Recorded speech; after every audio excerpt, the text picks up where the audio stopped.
Hello, my name is Jana Beatty. Thank you for listening to my adapted curriculum, A Brains-On Approach to Life Science.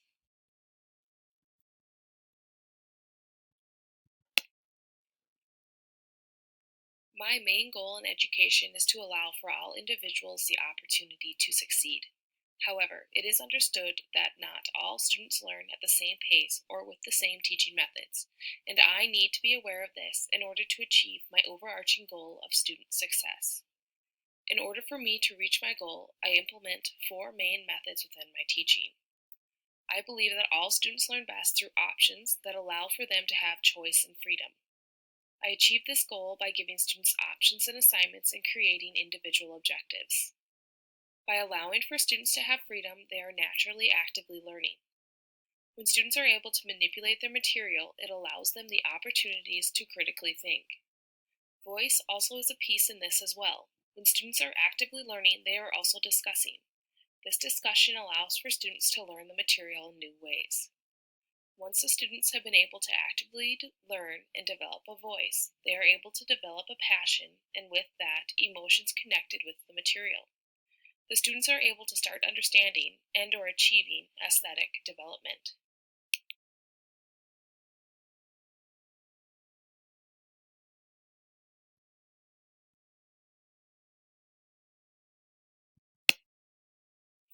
The curriculum will be working with a 7th grade life science course and will take place in a middle school setting, specifically South Middle School. If you are not aware, middle schools are designed differently than secondary or primary schools. In a middle school, each grade is separated into their own sections or hallways. At South Middle School, students are placed into 2 separate hallways per grade. Once a grade has been split in half, they are placed within a specific hallway and considered a team. The students stay with each other the whole day and are only in classes with those on their team. All of the students on the team have the same teachers. Oftentimes, this can be considered a school within a school. My average classroom size is roughly 22 students, with mostly equal boys and girls. The science rooms are very large and have tables. There is a faucet and sink at the south end of the classroom where the students are able to get a drink when needed. To the east of the room there are 2 windows. There is a walking path outside of the windows, which at times can be a distraction. On the west side of the room there is a door that leads to the science lab. The lab is also shared with the other 7th grade team science teacher as well. South Middle School is also a magnet school for English language learners. I have 10 students this year who are in the ELL program. Students in this program have varying levels, where some are brand new Americans with very little English skills, and others have lived in the United States for several years. The ELL students are completely immersed in the academic classes, and our main goal for them is social development.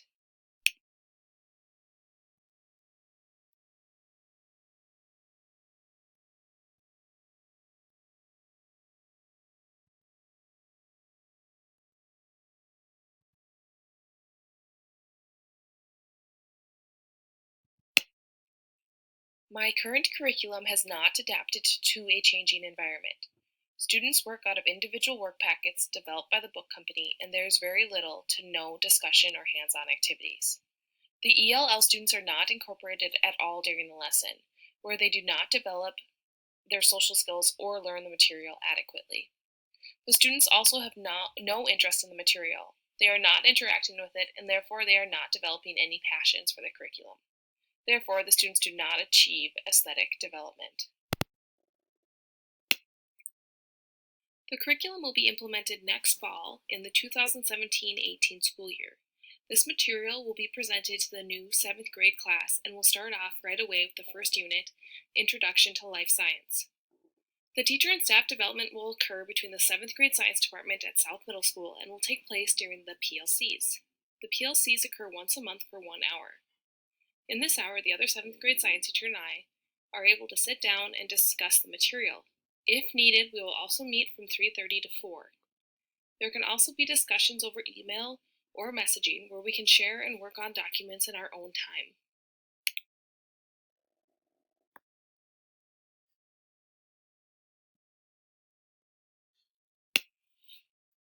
The curriculum will address the first unit covered in life science. This unit is very introductory and covers the foundation for life science. There are 4 main sections in the unit. Life Science, the first section is where the students are introduced to what life science is and who can become a life scientist. The scientific method is addressed in the second section. This introduction to the scientific method is very important for the students to understand, because it will be addressed in any science course they take following life science. This is also the section where students learn to set up experiments and how to analyze their results. Scientific models come next. This helps students understand the differences in models and how these differences can help in the analysis of data. Applied Science is the last section listed. This section teaches students how to measure data accurately and how to use technological tools.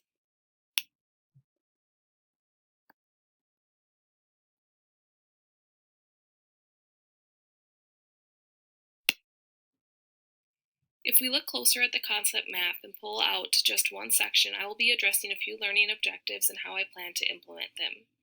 3 learning goals that I wanted to pull out and address are: students will be able to use correct lab safety techniques during their practice labs. The students after practice will focus the microscope to precision on the specimen, and the student will be able to gather and analyze their designed conceptual model. This unit allows for so much versatility in its development. The students have the ability to design their own learning objectives that can easily fit within the learning objectives that I stated here. This would allow the students freedom in choosing their learning objectives and give them a personal connection to the curriculum. This change in the curriculum would allow for the students to learn in a new, hands-on way where they go through a trial and error process and are allowed to learn through their own mistakes. The textbook will remain the same for the course. This book is fairly out of date, which in science usually is not a major issue. However, I find it an issue in the aspect of the textbook online features, which are outdated and not effective. I have addressed this as an issue, but I am not aware of any change being made at the district level. I will instead be using the textbook as a resource and finding other relevant material online when needed. I will also be developing activities that involve group work, discussion, or hands-on learning. My main method of teaching the material will be through inquiry-based learning, where the students will be presented with specific material, but they will be actively involved with it where they will present their own objectives and they will be able to learn from each other.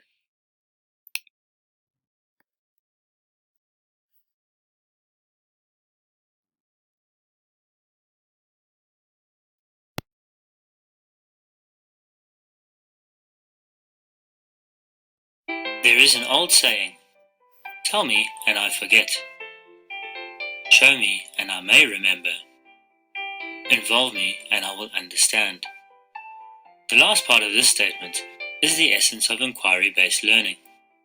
Students, rather than learning passively from the teacher and memorizing facts, construct their own understanding and knowledge.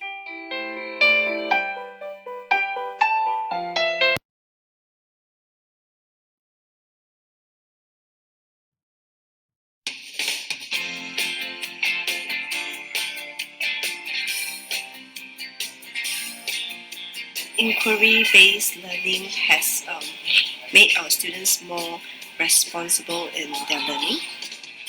Instead of waiting for the teachers to give them answers, they investigate problems and they contribute their ideas, and from there they do research on their own ideas or whether their ideas are relevant to the scientific ideas, as in the theories.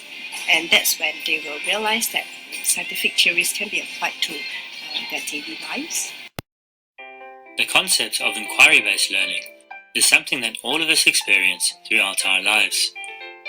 Growing up, children are continually asking questions in an attempt to make sense of the world. We all want to understand the world around us, or try to figure out how it works, and we do this by asking questions. For example, how are engines able to make cars move? Or, why is the sky always grey in Ireland? It is our natural urge to inquire, and during this process, we are continually thinking in order to make meaning. Essentially, inquiry-based learning starts with a question.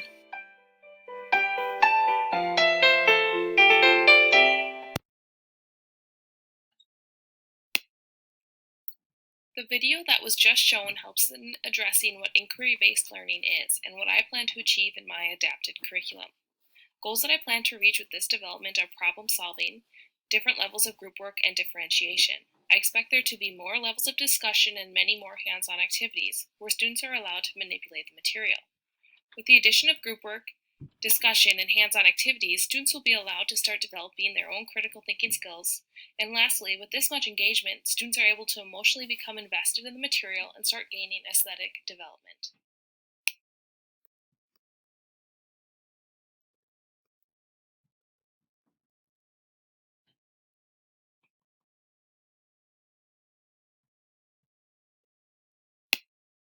Thank you for listening to my curriculum development presentation, A Brains-On Approach to Life Science.